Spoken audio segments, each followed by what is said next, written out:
Hello guys and welcome to episode 3 of, in my opinion, Covidiots, COVID special, where we're going to be talking about a couple of things that lately have just been quite enough grinding my gears. Fucking Covidiots. Jesus, so I'm doing this video, it's a very different one to what I normally do. One thing that really kind of puts my back up, if you like, other than cyclists in the middle of summer taking over most of the road, is the fact the amount of experts or self-acclaimed experts who seem to know what they're talking about when it comes to the COVID-19 virus and how all of a sudden it doesn't exist. Because obviously, get your tinfoil hats on, everybody, join my clan, stand outside hospitals and start ranting and raving at nurses for trying to save their lives. How dare you save people's lives? We'll rant and rave at those people that are trying to help, but of course, those going on our favourite reality TV shows and then jetting off to Dubai at the nearest expense or the nearest opportunity, that's okay, that's fine. We can do that, that's perfectly okay. But us poor sods working in the test centres or working in the vaccine centres, or even worse than that, those who spent years on end learning their trade, to be told from Darren from Derbyshire that all of a sudden it doesn't exist and what they're doing is completely wrong. Of course, we must take advice from that person who's got a BTEC in David Icke conspiracy theories over someone who spent over 6-7 years studying. So when I say Covidiot, I'm not meaning people who are going out each and every day and exercising for God knows how long in the park.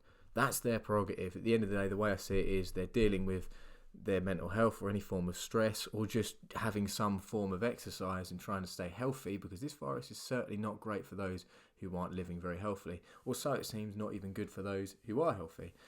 So to those sort of people, I completely understand. Some people don't have gardens, some people live in small flats and need a little bit of vitamin D or just a bit of fresh air. That's perfectly fine. That's not who I'm targeting. The sort of people I target are those idiots who spend way too much time just wandering around, going from YouTube video to YouTube video with their special tinfoil hat that they make every single morning before dawn, to look at their favourite videos that David Icke suggested about COVID-19 not existing and how we're all controlled and we're all in our tiny little boxes. It's not all a conspiracy to keep you in little boxes, all right? It's only the miracle of consumer capitalism that means you're not lying in your own shit, dying at 43 with rotten teeth, and a little pill with a chicken on it is not going to change that. Now, come on. Fuck off. Don't get me wrong, some theories are plausible, some theories are just interesting to listen into, but don't listen to everything you see on the internet, because some of it's not quite true. Like for me, for instance, for many years I've claimed I've got a very good haircut. Clearly I haven't. So don't believe the hype. The other thing I want to sort of touch on is a lot of people have been ranting and raving about the Love Island stars, or the so-called teeth whitening ambassadors, if you like, or reality TV show Z-listers, and how they've obviously been jetting off to Dubai to share their new sort of brand that they've been doing, either a brand of bracelet, anklet, or whatever they do, or even a toenail trimmer, or God knows. And how they're all of a sudden those sort of people that, well, they're out working. Because they can't do that at home, of course not. That's not the way it is. The other thing that kind of pisses me off a little bit, and it is just the standard sort of thing really, and I do have to pardon my swear words a bit, is the amount of people that are going, oh, it's terrible, we're being locked down, our freedom's being taken away. As much as I kind of want to agree with you on that one, because it kind of feels like that and you feel a little bit of oppressed, it's not quite the same thing. Because let's be honest, being asked to stay indoors in a nice luxury warm home during winter is probably a little bit better than the homeless people out on the streets who simply can't afford any form of shelter and are stuck outside and are probably being chased down by the police every day because they're not meant to be outside for so long. So that's my little rant over. I'm getting some negative emotion out and I'm just trying to sort of cheer myself up. And I must admit, doing these sort of things do cheer me up. It's very away from the norm of social media where we've got to be happy about everything and overly positive.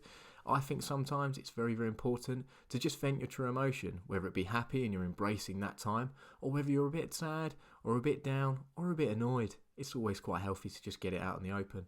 See, I know we're frustrated. I know obviously things have been prolonged, or things are going back and we're going back and forth. The government are going back and forth saying, we shall finish this quarantine or lockdown by the end of January. And then he's obviously saying by the mid-February, and then he's saying the end of February, and now he's all of a sudden going by Good Friday, which I'm pretty sure he probably doesn't know what day that is.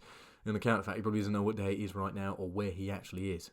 So I can understand people's frustrations. We've got someone who's, If I want to sit on the fence and be a little bit nice, he's trying. He's just not very bright. We've got to hang in there and have a little bit of patience for him. Perhaps even send him a couple of colouring books for inspiration.